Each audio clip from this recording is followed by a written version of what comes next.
اور میں ان سے بہت پیار کرتا ہوں، اور جو میرے حسن اور حسین سے محبت کرتا ہے گویا کہ وہ محمد صلی اللہ علیہ وسلم سے محبت کرتا ہے۔ ٹھیک، جیسے آپ فرما رہے تھے اہل بیت کی آپ نے اتنا شان اتنا مرتبہ بیان کیا، اگر ایک قذاب جو کہ مرزا غلام قادیانی ہے اپنے آپ کو نہ صرف ان سے بہتر کہہ رہا ہے، آپ کیا کہیں گے کہ ایسا قذاب، اس کے بارے میں آپ کے کیا عرض خدمت یہ ہے کہ مرزا غلام احمد قادیانی جی یہ اصل کے اندر ایک پاگل انسان تھا۔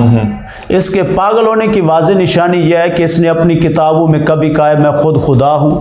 کبھی کہا ہے کہ میں خود نبی ہوں، کبھی کہتا ہے میری ذلی نبوت ہے، کبھی کیا کہتا ہے کبھی کہتا ہے میں عیسیٰ موعود ہوں، کبھی کہتا ہے کہ میں فلاں صحابی ہوں۔ اب اس نے کہا کہ میں حضرت حسن حضرت حسین سے الیاذ باللہ نقل کفر نباشت کہ میں افضل ہوں۔ یہ کیسے افضل ہو سکتا ہے؟ جی بھائی عرض خدمت یہ ہے، پہلی بات یہ ہے کہ سید خوبصورت ہوتے ہیں، جی سبحان اللہ، اس کی شکل دیکھ لو،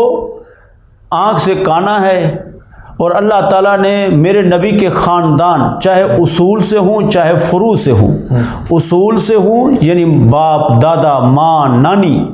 وہ، اور فروع یعنی اولاد، میرے نبی کا اصول بھی خوبصورت ہے، فروع بھی خوبصورت ہے۔ قادیانی کا نہ اصول خوبصورت ہے، نہ بذات خود یہ خوبصورت ہے، نہ اس کا فروع خوبصورت ہے، تو پھر یہ کیسے ہو؟ دوسری بات یہ ہے کہ یہ پاگل میں نے اس لیے کہا، بھائی اصول ہے دنیا کا کہ کوئی بھی دوسرے شخص جیسا بننے کی کوشش نہیں کرتا، اگر بننے کی کوشش کرے گا تو وہ یہ کہے گا کہ میں یہ کوشش کر رہا ہوں، اس کی سیرت کو اپنا کر وہ بھی کامیاب تھا، میں بھی کامیاب ہونا چاہتا ہوں۔ اس عنوان سے کوئی بندہ بھی اپنے سے بڑے کی سیرت اپنانے کی کوشش نہیں کرتا کہ میں اس سے افضل ہو جاؤں یا اس کے برابر ہو جاؤں۔ مثال کے طور پر میں اپنے والد صاحب کی خوبصورتی یا والد صاحب جیسی عادتیں اپنے اندر لے آتا ہوں، والد صاحب والی باتیں اپنے اندر لے آتا ہوں، اس لیے نہیں کہ میں والد صاحب کے برابر ہونا چاہتا ہوں یا والد صاحب سے افضل ہونا چاہتا ہوں، اس لیے میں یہ کر رہا ہوں کہ بھائی میں والد صاحب کی تابع داری کروں، جیسے ان کی معاشرے میں عزت و مقام تھا مجھے بھی وہ مل جائے، یہ اس عنوان سے بہتر ہے۔ لیکن یہ مرزا غلام احمد اس لیے پاگل میں اس کو کہہ رہا ہوں کہ یہ تو بڑوں کے برابر ہونے کی کوشش کر رہا ہے، یا بڑوں سے افضل ہونے کی کوشش کر رہا ہے، یہ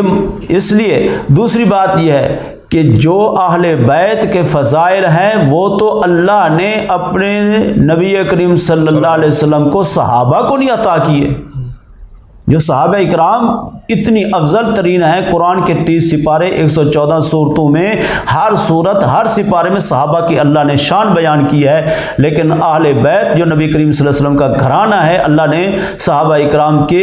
جو اہل بیت کے فضائل ہیں وہ تو صحابہ کو نہیں دیے ہیں۔ تو یہ ایک پاگل انسان جس کے جو مقصد ہے کہ بالکل کسی حساب سے نہ عقل سے سلیم لگتا ہے نہ شکل سے سلیم لگتا ہے، شکل سے بھی بگڑا ہوا ہے، عقل سے بھی بگڑا ہوا ہے، اور پروردہ ہے کس کا؟ وہ جو اسلام دشمن ہے ان کا،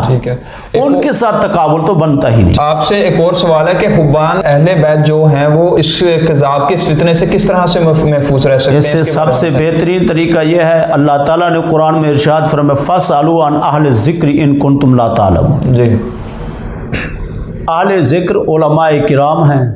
جو اپنے علم کے اندر وثوق رکھتے ہیں، جو اپنے علم کے اندر مضبوطی رکھتے ہیں۔ اللہ تعالیٰ نے فرمایا کسی بات کا اگر علم نہیں ہے تو ان کے پاس بیٹھو، ان کے جوتے سیدھے کرو، ایسے نہیں بنو۔ دوسری جگہ پہ اللہ تعالیٰ ارشاد فرماتے ہیں کہ کوئی بندہ اگر خوبصورت قرآن بھی پڑھ رہا ہو، خوبصورت تلاوت کر رہا ہو، تو میرے محمد صلی اللہ علیہ وسلم کی امت کی یہ شان ہے کہ وہ اس کی تلاوت کو سن کر یا اس کی آواز کو سن کر اس کے تلفظ کی ادائیگی کو دیکھ کر اس کے اوپر گر نہیں پڑیں گے، بلکہ اس کے بارے میں پھر تحقیق کریں گے۔ اگر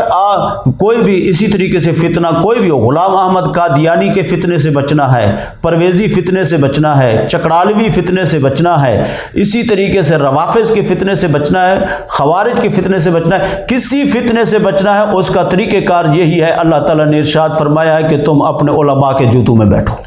ایک بات۔ دوسری بات یہ ہے، اگر علماء کے پاس آپ کے پاس جانے کا ٹائم نہیں ہے تو آپ علماء کی بنائی ہوئی جو چینل ہے یا ان علماء جو صالحین ہیں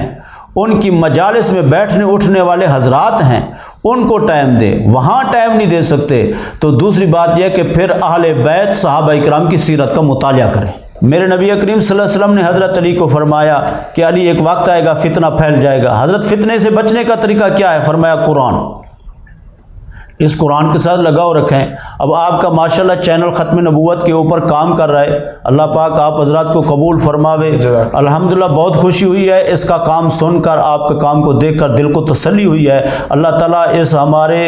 عزم کو مزید آگے بڑھائے۔ تو میں آخر میں یہ عرض کر دوں کہ یہ جتنے بھی فتنے ہیں ان سے ایک ہی حل ہے بچنے کا کہ آپ حضرات جو ہے نا زیادہ سے زیادہ ختم نبوت کے کام کو ترجیح دیں۔ ناظرین، مفتی عزیز الرحمان صاحب ہمیں اس موضوع پر گائیڈ کر رہے تھے۔ اسی کے ساتھ خاکسار کو دیجیے اجازت۔ خدا حافظ۔